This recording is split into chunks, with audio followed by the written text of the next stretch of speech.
제가 예전에 교단 본부에 일했을 때 출장으로 가서 잠시 숙소로 머물던 곳에 그 권사님이 그 주인 집이 권사님이셨는데 권사님이 저에게 우리 교회 집에서 머무시는 동안에 저희 집에서 예배를 좀 드려주시면 안 되겠냐 이렇게 부탁을 하시더라고요. 왜냐하면 저희 집 아들이 교회를 안 나가고 예수를 안 믿는다는 거예요. 근데 권사님이신데 그래서 예배를 좀 목사님 계신 동안에 좀 매일매일 예배 드리고 기도하면 너무 좋을 것 같아요. 근데 제가 이제 아드님이랑 이런저런 얘기도 하니까 말이 잘 통하고 그래서 같이 이제 가정 예배를 드리기 시작했어요. 이제 출장 갔다가 있는 동안에 한 일주일 있는 동안에 매일 저녁마다 모여가지고 예배 드리는데 이제 같이 말씀도 나누고 기도하고 하는데 말씀 나누고 기도할 때 이제 기도 제목을 서로 이제 물어봤어요. 이렇게 하나씩 물어보는데 이제 권사님이 저는 첫사랑을 회복하고 싶어요. 그 뜨거운 사랑으로 다시 살고 싶어요. 이렇게 얘기하고 그 아드님은 사업 얘기하고 이렇게 해서 이제 같이 기도를 했습니다. 같이 기도하고 잘 예배를 마치고 기도까지 잘 하고 딱 끝났는데 끝나고 났는데 이 아들이 표정이 너무 안 좋은 거예요. 굉장히 그 전까지만 해도 되게 밝고 좋았는데 표정이 너무 안 좋은 거예요. 그래서 같이 다과를 나누는데 이제 아들이 얘기하는 거예요. 심각하게 얼굴이 많이 일그러졌어요. 저희 어머니가 60이 넘으셨는데 이제 황혼이 되셨는데 지금 첫사랑을 회복하고 싶다고 하셔가지고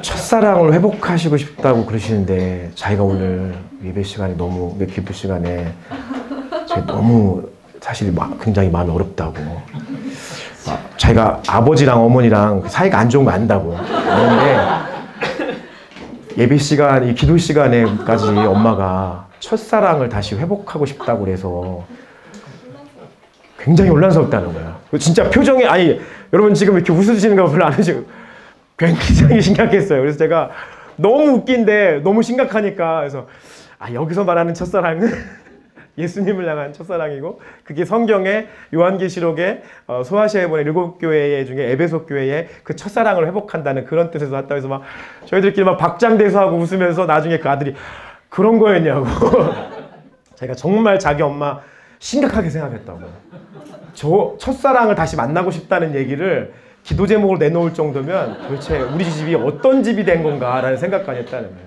그래서 같이 웃고 기도하고 그랬던 시간이 있었습니다. 자유에게 심사하겠습니다. 첫사랑을 회복해야 됩니다. 이상하게 받아들이지 마십시오, 여러분. 첫사랑, 주님과의 그 첫사랑을 회복하셔야 된다는 거예요. 오늘은 첫사랑에 대한 얘기를 할 거예요. 그리고 사랑이라고 하는 것은 다른 게 아니라 심장을 얘기하는 거죠. 뜨거움을 얘기하는 것입니다. 오늘 설교에는 두서가 없을 예정이고요. 그냥 제가 갈기갈기 하고 싶은 대로 마구 얘기할 예정입니다. 왜냐하면 가슴으로 하고 싶은 설교이기 때문에 그렇습니다. 그리고 가슴으로 나누고 싶은 설교이기 때문에 그렇습니다. 여러분 하나님 사랑하시죠? 네. 하나님 사랑하는 마음으로 교회에 나오셔야 됩니다. 우리 그리스도인에게는 이 사랑이라고 하는 심장이 없이는 결단코 하나님 앞에 설 수가 없습니다. 교회는 주님을 향한 사랑의 심장이 없이는 결단코 주님 앞에 설 수가 없습니다. 차가 아무리 비싼 차여도 그래서 아무리 좋은 차에 여러 가지 액세서리가 옵션이 아주 최고급 옵션이어도 엔진이 안 좋은 엔진이면은 그 차는 꽝인 것입니다. 아무리 화려해 보이고 아무리 좋은 것 있다 할지라도 심장이 좋아야 되는 거예요. 심장이. 엔진이 좋아야 좋은 차고 심장이 건강해야 건강한 겁니다. 근데 우리는 가끔 눈에 보이는 요소들에 너무 집착할 때가 있는 거예요. 교회 안에서 성령의 은사가 나타나야 되죠. 성령의 은사 속에서 하나님의 역사가 우리 가운데 눈에 보이는 것으로 나타나길 저도 소망합니다. 할렐루야. 그러나 그것이 본질은 아니라는 거예요. 그러니까 우리가 속으면 안 되는 것은 사단은 자꾸 눈에 보이는 것들을 우리에게 자꾸 보여주고 눈에 보이는 것을 쫓아 살게 하지요. 그러나 하나님이 원하시는 것은 눈에 보이지 않는 마음을 원하는 것입니다. 주님은 우리를 창조하실 때부터 저와 여러분에게 자유의지라는 것을 주셨어요. 자유의지. 그 자유의지는 내가 마음껏 선택할 수 있는 의지예요. 그러나 동시에 내가 마음껏 거절할 수 있는 의지도 있어요. 내가 선택도 할 수 있지만 내가 거절할 수 있는 의지까지 준 것이 바로 자유의지라는 거예요. 이 세상에 권력 있는 사람도 있습니다. 돈 있는 사람이 있어요. 강력한 파워를 가지고 있는 사람도 있습니다. 그 사람들이 어쩌면 저와 여러분들의 몸을 속박할 수도 있을지 모르겠어요. 뭐 직장의 상사, 오너, 여러분과 학교 다니면 교수와 제자 관계 속에서 여러분들의 몸을 힘들게 하고 속박시킬 수는 있을지 모르겠지만 여러분의 마음과 여러분의 생각을 속박할 수 있습니까? 절대 그럴 수 없습니다. 세상의 힘과 세상의 권력은 우리의 몸을 가두어 놓을 수는 있을지 모르겠지만 우리의 마음을 가둬 놓을 수는 없습니다. 결국 가장 중요한 것, 눈에 보이지 않는 우리의 마음에서부터 비롯된 생각에서 하나님은 마음껏 선택하게 하시고 마음껏 거절하기도 하셨습니다. 그래서 우리는 구원이라고 하는 것은 결국 하나님의 은혜로 우리 가운데 주어지지만 구원은 우리의 선택인 것입니다. 우리가 그 하나님을 선택한 권리도 있고 우리가 그 하나님을 거절할 권리도 있는 것입니다. 그것은 여러분 자유예요. 여러분이 선택하고 여러분이 거절할 자유가 다 여러분에게 있습니다. 그래서 하나님의 창조는 완전한 것입니다. 그래서 하나님의 역사는 그분이 행하시는 모든 일은 하나님 마음대로 할 수 있어서 완벽한 것이 아니라 하나님이 마음대로 하실 수 있지만 우리에게 그 선택의 권리를 다 주셨기 때문에 그 하나님의 권리는 세상에 있는 어떠한 것과 비교할 수 없는 완전한 것입니다. 여러분 오늘 이 자리 가운데 오시는데 여러분 선택하셔서 오셨죠? 억지로 오셨습니까? 제가 전화하지도 않았는데 여러분 선택에 위해서 오신 것입니다. 그래서 성경에 보면 특별히 오늘 본문 말씀에 보면 딱 두 종류가 나옵니다. 예수님을 선택하는 자와 예수님을 선택하지 않는 자의 모습으로 나옵니다. 여기서 예수님을 선택하지 않는 당시의 종교 지도자들, 그들은 예수님을 처음부터 끝까지 미워해요. 예수님이 싫어요. 처음부터 끝까지 싫은 거예요. 그러니까 그분이 행하는 모든 일이 싫고 그분이 말씀하는 모든 말씀이 다 싫은 거예요. 그러니까 당신하고 나는 좀 관계하고 싶지 않은데 당신이 자꾸 여기 나타나니까 내가 괴로운 거야. 그러니까 처음부터 끝까지 예수님을 미워하는 무리가 있어요. 예수님을 미움이라는 것으로 선택하는 자들이 있는 것이죠. 예수님의 제자들은, 그분을 따르는 사람들은 예수님이 어디에 가든 어떠한 어려운 길을 걸어가든 예수님을 사랑으로 선택한 자들의 선택은 전혀 다르다는 것입니다. 예수님이 때로는 정말 내가 이해할 수 없는, 납득할 수 없는 길로 내 삶을 몰아넣으시거나 그렇게 내 삶을 선택하게 만드신다 할지라도 우리는 기쁨으로 그 길을 선택할 수 있고 기쁨으로 그 길을 걸어갈 수가 있는 것입니다. 그게 예수님의 제자예요. 그게 그리스도인이에요. 그게 하나님의 자녀예요. 그럼 무엇을 선택하시며 사시겠습니까? 오늘 본문의 말씀은 요한복음 7장, 8장, 9장, 10장, 21절까지 지난주 본문 말씀은 초막절이라고 하는 것에 대한 배경이에요. 초막절. 근데 오늘 처음 시작 22절이 어떻게 돼요? 예루살렘에 수전절이 이르니 때는 겨울이라. 그러니까 그 10장 21절부터 10장 22절로 넘어가는데 이 한 절 넘어가는 데는 약 3개월의 기간의 시차가 있어요. 3개월의 시간이 흘렀다는 거예요. 이 수전절이라고 하는 것을 이해하기 위해서는 우리가 신약과 구약 성경 사이에 존재하는 시간에 대한 이해가 조금 필요해요. 그걸 우리가 신구약 중간기, 신약과 구약의 중간기라고 얘기하거든요. 자, 퀴즈! 구약 성경의 마지막 선지자는 누구죠? 뭐라고? 맞았어. 뭐라고? 말라기? 그렇죠. 말라기가 맞습니다. 말라기 선지자부터 복음서에서 세례 요한이 출현하기까지 400년, 약 400년의 시간이 있습니다. 400년. 그 400년의 시간 동안에 성경은 존재하지 않습니다. 다시 말하면 하나님의 말씀이 존재하지 않습니다. 하나님의 말씀을 주시지 않았다는 것입니다. 그래서 우리는 때로는 신구약 중간기를 신구약 중간의 암흑기라고 얘기합니다. 암흑기. 하나님의 말씀이, 하나님이 자기의 백성들에게 말씀하지 않고 침묵하셨다라고 하는 그 기간이 약 400년이 400년.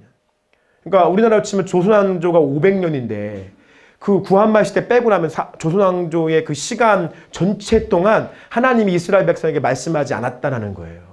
그 기간에 어떤 일이 있었냐면 뭐 역사에 많은 일들이 있는데 그것은 그 전민수 집사님의 헐 성경이 읽어지네에서 여러분이 잘 들으시면 되겠고요. 간단하게 제가 말씀드리면 그 신구약 중간기에 여러분 알렉산더 대왕 한번 들어보셨죠?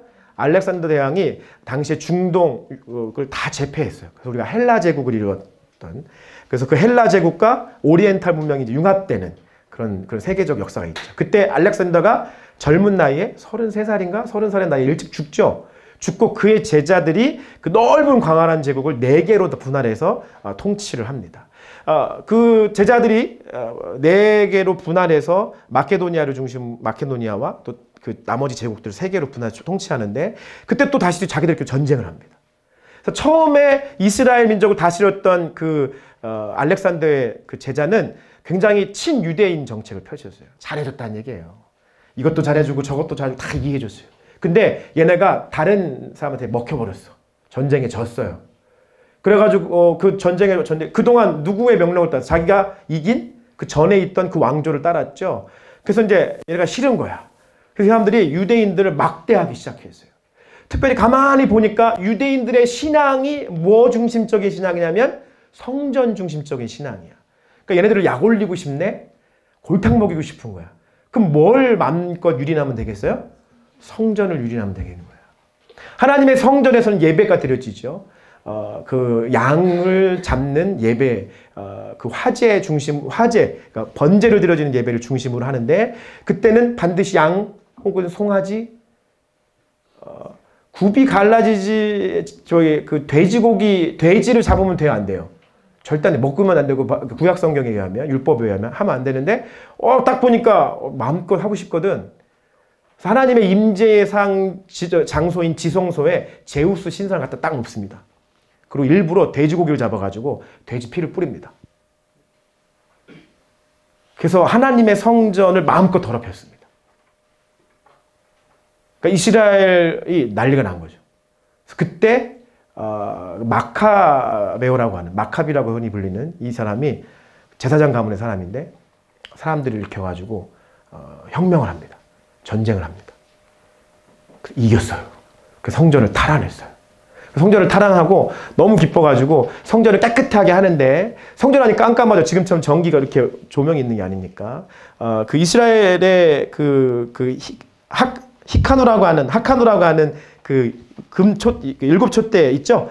거기에 하루치 기름이 들어가는데, 그 성전을 정화해서 밝히기 위해서 넣었는데 하루치 기름으로 밝혔는데, 이게 이제 전설에 의하면 8일 동안 지속됐다는 거예요. 그래서 그 8일 동안에 지속됐다고 해서 수전절 기간을 8일 동안 지키는 그런 기간이에요. 성전을 깨끗하게 했다.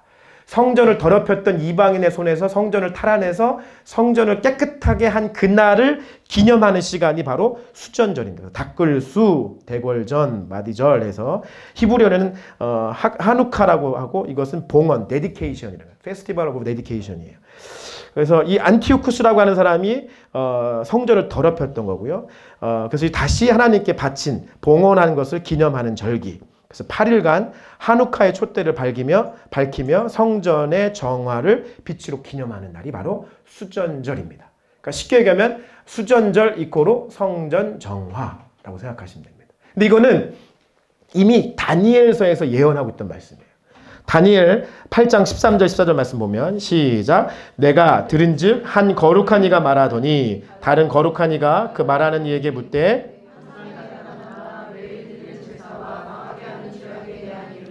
성소와 백성이 내준 바 되며 짓밟힐 일이 어느 때까지 이를꼬 하매, 그가 내게 이르되 2300주야까지니 그때의 성소가 정결하게 되리라 하였느니라. 아멘. 이미 다니엘서 말씀에 다니엘이 하나님이 보여주신 환상 가운데서 하나님의 거룩한 이들이 서로 대화하는 것을 듣습니다. 그때 뭐라고 얘기하냐면, 하나님의 성전이 더럽혀지게 되는데, 그 더럽혀지는 기간이 언제까지 될까 할 때 다니엘이 듣는 것이죠. 뭐라고 됐다는 거예요? 2300주야.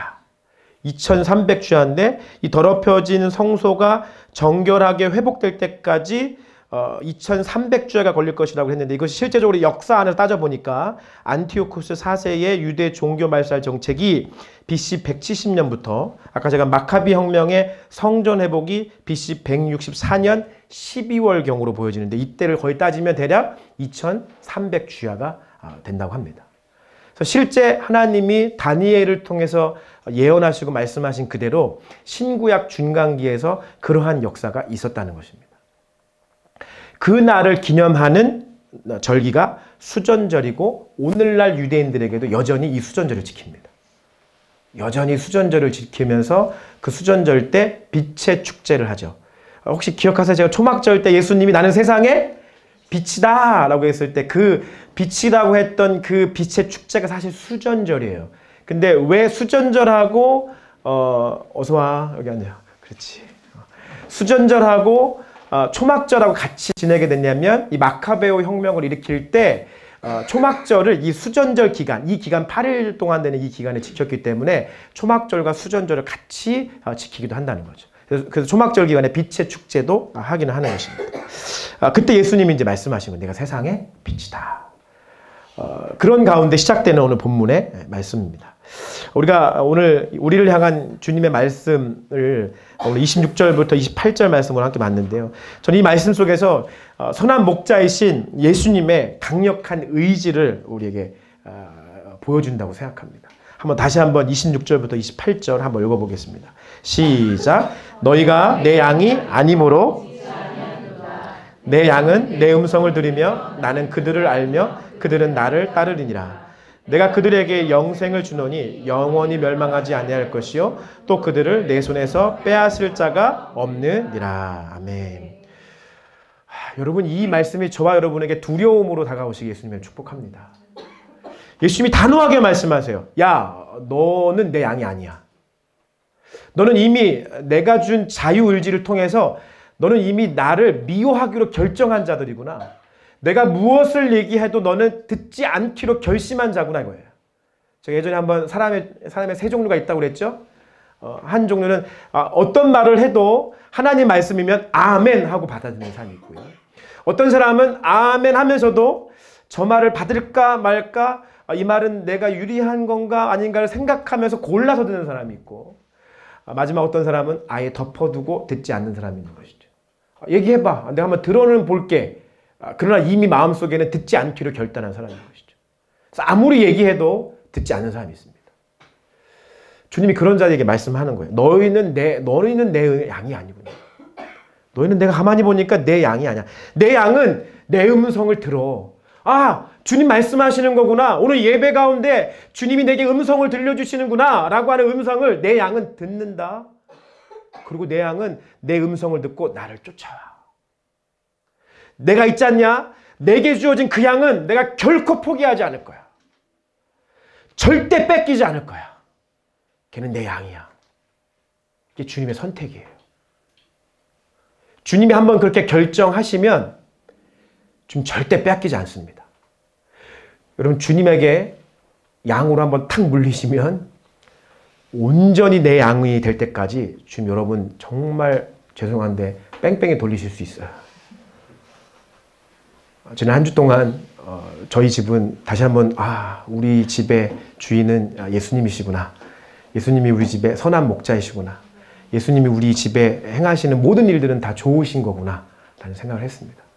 그래서 제가 우리 아내가 교통사고 났는데도 여보 그냥 감사하자. 정말 주님이 하신 거라면 감사할 수 있지 않냐. 더 다치지 않은 게 얼마나 감사하냐. 따라합시다. 예전에 했던 얘기인데 좋으신 하나님이 행하시는 모든 일은 좋은 것이다. 여러분 주님 좋으시다고 말씀하셨죠? 신앙 고백하셨죠? 그럼 여러분 삶에 주님이 행하시는 모든 일은 내가 봤을 땐 좋지 않은 일인데 라는 판단이 오셔도 주님이 주신 거면 다 좋은 겁니다. 여러분에게 유익입니다. 여러분에게 유익하니까 그것을 주시는 거예요. 고난도, 고통도, 아픔도, 슬픔도 여러분에게 유익한 것이기 때문에 여러분에게 주시는 거예요.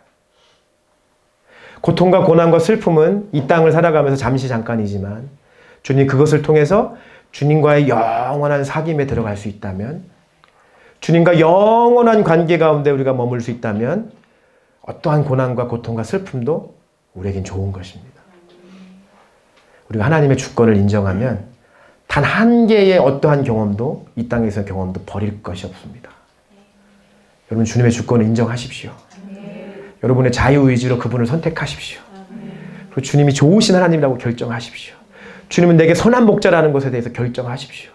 여러분이 그렇게 결정하잖아요. 알고 보면 사실 주님이 여러분을 결정하신 거예요. 그래서 내가 너를 빼앗기지 않겠다. 주님의 강력한 의지가 여기 있는 거예요. 야, 내가 너에게 영생을 줄 거고, 내가 너에게 영생을 주기 위해서 내 생명을 걸 거야. 내 생명을 걸어서라도 내가 너에게 영생을 줄 거고, 영원히 너를 멸망시키지 않는 영생의 길을 가게 할 거야. 악한 영이, 사단이 너희들을 해하려고 해서 자꾸 너희들을 슬프게 만들고, 자꾸 너희를 어두운 가운데 거닐게 만들고, 사망의 음침한 골짜기라고 주변을 바라보게 만들지만 나는 결코 사단에게 너희를 빼앗기지 않을 거야. 이 주님의 의지예요. 주님의 의지. 그래서 주님의 행하심은요, 주님의 발걸음에는요, 결코 우연이 없어요. 그 주님의 행하심과 주님의 발걸음에는 항상 목적과 계획과 의도가 있어요. 그냥 행하시는 하나님, 주님이 아니세요. 주님의 행하심엔 항상 목적과 계획과 의도가 있습니다. 오늘 주님이 어떤 목적을 갖고 계시냐면, 성전, 하나님의 집의 기준이 무엇인가? 성전이 무엇인가? 야, 너희들이 그렇게 거룩한 집이라고 여기는 그 성전, 하나님이 여기 계시다고 이야기하는 그 성전, 그 성전의 기준이 뭔지를 주님께서 말씀해 주시는 거예요. 그 주님의 목적이에요. 근데 이 목적을 누구에게 가르쳐 주시기 원하시냐면, 저와 여러분, 주님을 따르는 주님의 제자들에게 성전이 무엇인지를 가르쳐 주시는 거예요. 주님이 이런 목적이 계셨습니다. 그래서 이 주님의 이 목적을 이루실 계획을 세우셨습니다. 주님이 때를 결정하셨습니다. 언제예요 지금? 수전절이라고 하는 때를 결정하셨습니다. 어디에서 하시기로 결정하셨습니까? 예루살렘 성전, 눈에 보이는 그 화려한 성전, 그 성전에서 주님께서 이루시겠다고 결정하셨습니다. 무엇을 하시기로 결정하셨습니까? 자기 자신을 계시하시기로, 아버지와 나는 하나다라고 하는 것을 그들에게 계시하시기로 결정하셔서 그 계획을 세우셨습니다. 누구에게 이런 일을 하시곤 하셨습니까? 먼저 만나고 있는 종교 지도자들에게 이야기하고, 궁극적으로는 자신의 제자들에게 이것을 나타내시기로 계획하셨습니다. 그리고 마지막 최후의 결론을 어떻게 하셨냐면, 결국 다시 요단강 저편으로 가셔서 주님의 뜻을 이루게 되셨습니다. 그 의도는 무엇일까요? 그 의도는 뭐냐면, 야, 내가 너희와 영원히 함께하고 싶어서 그렇다. 주님이 내가 너희와 영원히 함께하고 싶어서 그렇다 해서 주님은 주님의 발걸음 속에서 목적과 계획과 의도를 가지시고 지금 이 일을 행하고 계신 것입니다. 여러분, 여러분의 삶에 잘 안 풀리는 일들이 있죠. 왜 주님이 이러셨을까? 왜 우리 가정에 주님 자꾸 이런 일을 행하시지? 잘 모르겠어요. 근데 여러분, 항상 기억하세요. 주님은 항상 목적과 계획과 의도를 갖고 계시다고. 주님이 지금 내 삶에 이러한 일을 행하시는 주님의 뜻하신 목적이 뭘까? 기도하십시오. 그럼 주님의 이 목적을 이루시기 위한 방법이 뭐지? 그 계획들을 한번 생각해 보십시오. 지금 내 주변에서 주님이 어떻게 일하고 계신지를 한번 생각해 보세요. 그리고 마지막, 주님의 진짜 이것을 통해서 의도하시는 바가 뭔지를 생각해 보세요. 그러면 여러분, 답이 안 나올래야 안 나올 수가 없어요. 다 나오게 되어 있습니다. 주님의 발자취에 목적과 계획과 의도를 생각하시면 여러분의 인생에 해석되지 않을 인생은 아무도 없습니다. 주한이가 저렇게 우는 데는 주님께서 계획하신 목적과 계획과 의도가 있으실 것입니다. 어머니 품에 안기는 주한이, 그것을 통해서 주님과 우리의 친밀한 관계를 말씀하시. 할렐루야. 여러분, 진짜 여러분이 주님과의 관계 속에서 이걸 항상 이 세 단어를 기억하십시오. 주님의 목적하심이 무엇일까? 주님 나의 안에 어떤 계획을 가지고 지금 행하고 계신지를 보십시오. 그 궁극적 그 의도가 무엇인지 파악해 보십시오. 다 해석이 됩니다. 저는 오늘 그 해석의 결과를 한마디로 얘기하고 싶습니다. 성전 회복, 결국 예배가 답입니다. 결국 예배가 답입니다. 기승전 예배라고, 덮어놓고 예배라고, 무조건 예배라고. 예수님이 왜 수전절, 성전을 정화하는 그 시기에 성전에 가셔서 이 성전의 주인은 하나님이야 라고 얘기하지만 사실 이 성전의 주인은 나야 라고 얘기하는 종교 지도자들에게, 당시의 종교 지도자들은 그 성전이 내 거야 라고 생각하는 사람들, 그들의 중심에는 이 성전은 내 거야 라고 얘기하는 사람들이거든요. 왜냐하면 거기에서 그 비둘기도 팔고 양도 팔고 돈도 바꿔주고 그 낳는 차입금이나 뭐 모든 것들을 다 자기들이 이득을 취할 수 있기 때문에 이 성전은 내 비즈니스야, 비즈니스. 이 성전을 통해서 나는 내가 배부를 수 있어. 내가 명예를 얻을 수 있어. 성전이 내 거야 라고 얘기하는 사람들에게 가서, 야, 이 성전의 주인은 하나님이야. 이 성전에 하나님이 계실 때 이곳은 성전이야. 하나님 이곳에 계시지 않으면 이곳은 성전이 아니야. 내가 하나님이야. 보여주시는 거예요. 성전에 가서 그 얘기를 하고 주님이 어디로 가고 계세요? 요단강 저편으로 건너가시는 거예요. 요단강은 누가 있었던 곳이죠? 세례 요한이 있던 곳입니다. 세례 요한이 무슨 세례를 베풀던 곳이죠? 회개의 세례. 깨끗하게 정결하게 정화시키는 세례. 그 세례를 주던 곳이 바로 요단강입니다. 지금 때가 언제예요? 겨울이죠. 이때가 12월이거든요.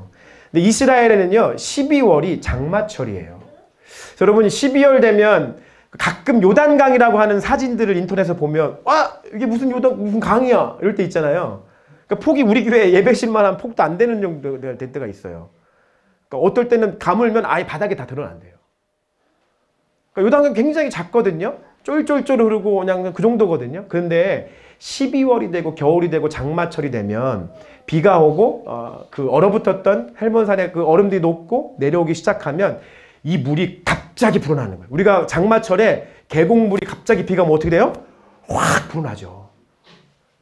여러분 그냥 그 광활한 바다를 보면서 두려움을 느끼십니까? 아니면 급류가 아주 그냥 아주 빠른 물을 보면서 두려움을 느낍니까?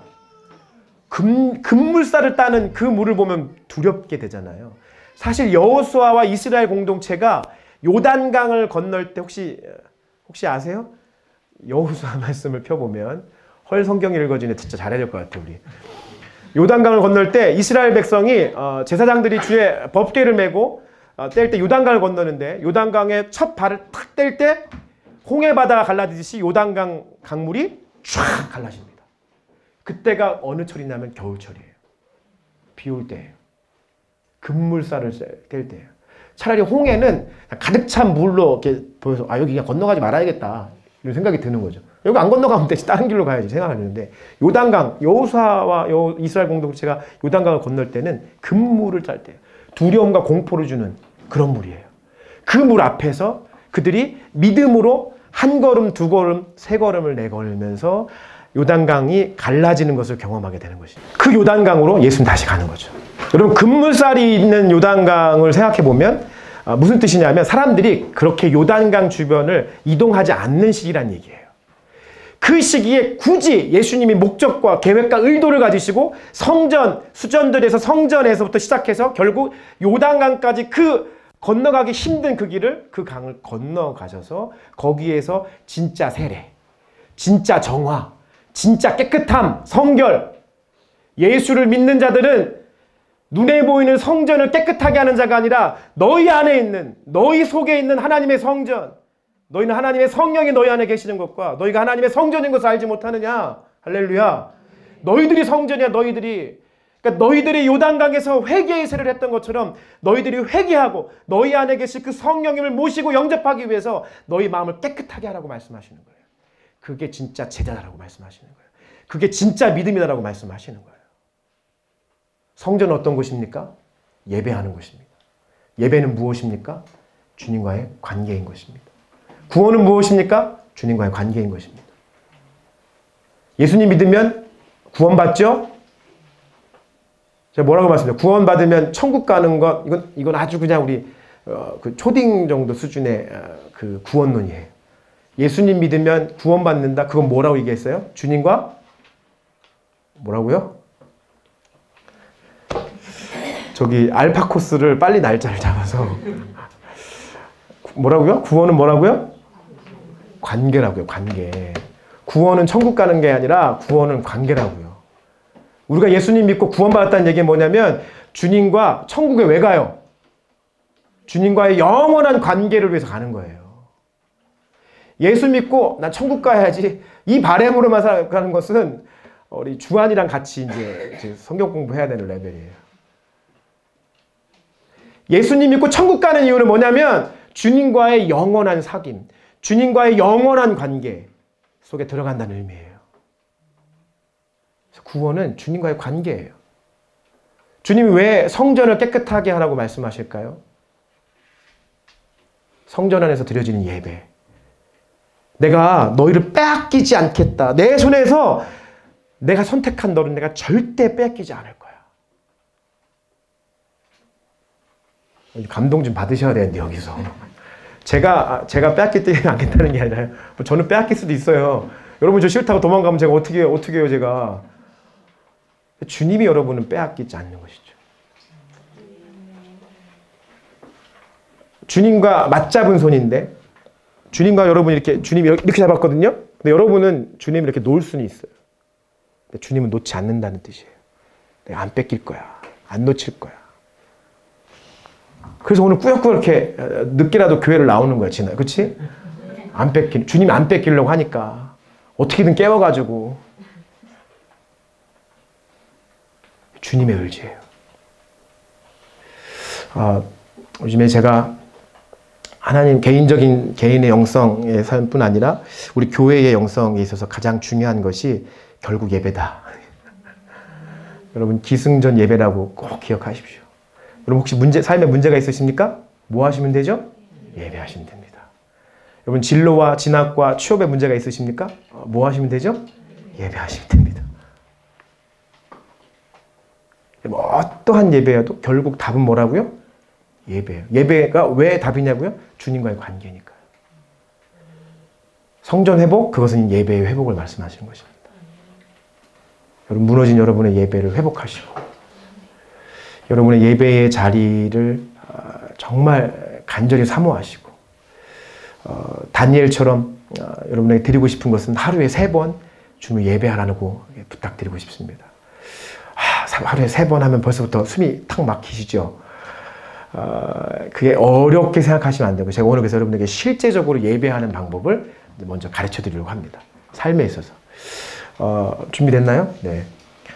뭐 어렵지 않습니다. 자, 여러분 이제 우리 그 미디어가 발달된 세상을 살고 있습니다. 그래서 여러분 유튜브에 들어가시면 부르심 교회도 있고 서울 프렌드 오키도키도 있고 뭐 여러분 하는 게 있죠. 오늘 여러분에게 새로운 원띵이라고 써 있죠. 구독자 현재 15명이에요. 현재 15명 구독자의 원띵 저기 원하고 저기 서 있는 좀 내려봐. 저 로고 보이시죠? 저 사모님이 하신 로고인데 저기 앉아 있는 애가 딱 봐도 누구예요? 딱 봐도 누구죠? 딱 봐도 김정영이잖아요. 김정영. 오늘 새벽이죠. 오늘 새벽에 또 2개를 올려놨어. 제가 제일 먼저 들었어요. 조회해가지고. 하나 한번 뭘 볼까 오늘. 133회 중에 한 40회가 제 거예요 아마. 40회? 좀 오버했나? 35회는 제 거예요. 그러면 소원 한번 틀어볼까요? 소원. 네. 이거 딱 누르면 어떻게 됩니까? 예, 나옵니다. 네. 탁월한 선택이죠. 얼굴이 나오지 않습니다. 손만 나오고. 네. 소리는 근데 천국 같죠. 네. 천국이에요. 제가 차 운전하다 할 때도 항상 블루투스 켜놓거든요. 너무 좋아요. 제가 막 차 운전하게 틀면은 나도 모르게 눈 감고 이렇게 손 들고 예배 드린다니까. 그럼 돼요? 안 돼요? 웃으라고 한 얘기인데 잘 못하는 거야. 너무 좋은 거예요. 그래서 이거 틀어놓고 혼자 예배 드려요. 여러분 내가 지금 딱 할 수 있는 시간이 2분 30초밖에 없다. 2분 30초짜리 틀으시면 됩니다. 딱 틀어놓으시고 회사나 학교의 책상 앞이면 그대로 앉아서 눈을 감으시고 이 찬양을 들으시면서 주님 생각하시면 됩니다. 주님, 아무것도 못하시겠으면 아무 말 하지 마세요. 주님만 외치세요. 주님, 저 같은 경우는 주님, 당신을 예배합니다. 주님, 당신을 예배합니다. 이거 틀어놓고 하시면 돼요. 주님, 당신을 예배합니다. 계속. 여러분 출근하실 때, 퇴근하실 때 지하철, 버스 뭐 하십니까? 이거 꽂고요. 트세요. 그리고 그 서 있는 동안에 예배하세요. 주님, 당신을 예배합니다. 당신을 예배합니다. 예. 오케이. 네. 네. 오늘 조회수 15명, 아니 조회수 구독자 15명인데 여기 계신 분 한번 대충 혹시 그 15명이 다 여기 있는 사람 15명인가? 구독자 높이려고 하는 게 아니라 여러분에게 진짜 예배를 드리고 싶어요. 하나님이 이 세상에 예배할 수 있는 정말 좋은 세상을 우리에게 복으로 허락해 주셨어요.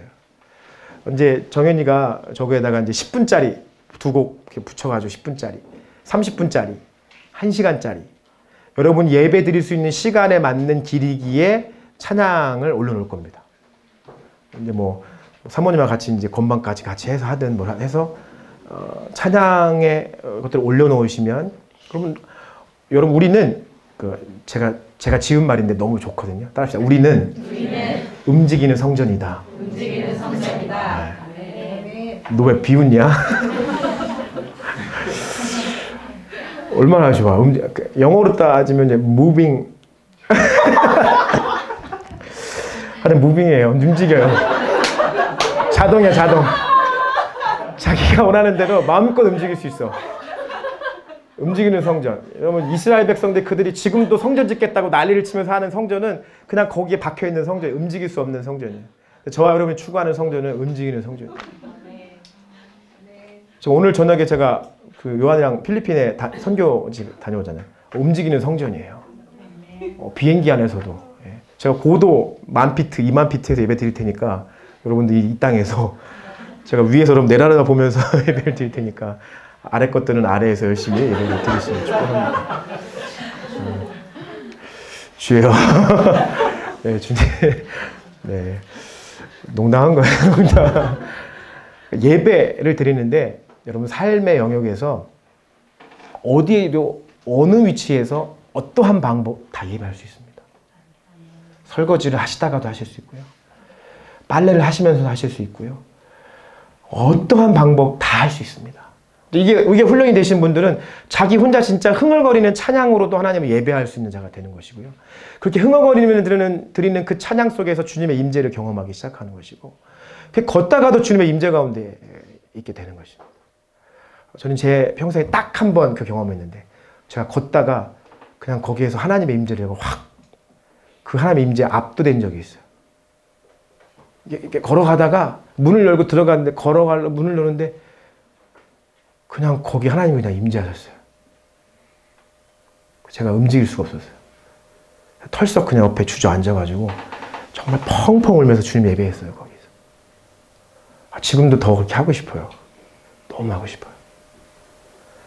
여러분 하나님의 임재를 제대로 경험한 사람은요. 진짜 기승전 예배밖에 이게 정말 답이에요.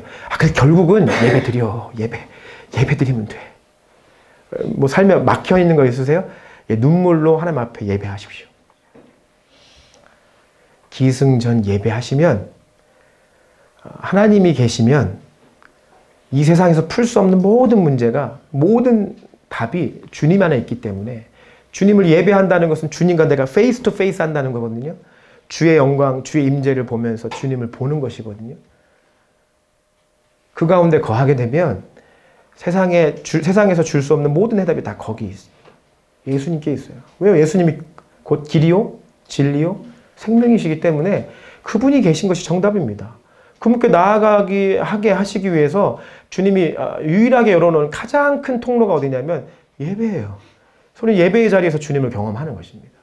오늘 예배 자리에 나오셨는데 이 자리에서 주님을 경험하지 못한다면 그것만큼 이 시간에 낭비는 없는 것입니다. 주님 바라보십시오. 마음속에 주님 전 당신을 예배합니다. 하나님, 당신을 예배합니다. 예수님, 당신을 예배합니다. 성령 하나님, 당신을 예배합니다. 그냥 잘 모르겠고, 목사님 저 잘 모르겠, 이거 원띵, 김정현 원띵 이거 틀어놓으시고 그냥 그 말만 하세요. 그러면 자연스럽게 여러분 마음 안에 이미 거하시는 성령 하나님이 여러분에게 나 여기 있다 느끼시게 하실 거예요. 마지막으로 한 번 더 인사하겠습니다. 제 안에 성령님 계십니다. 시작. 네, 할렐루야.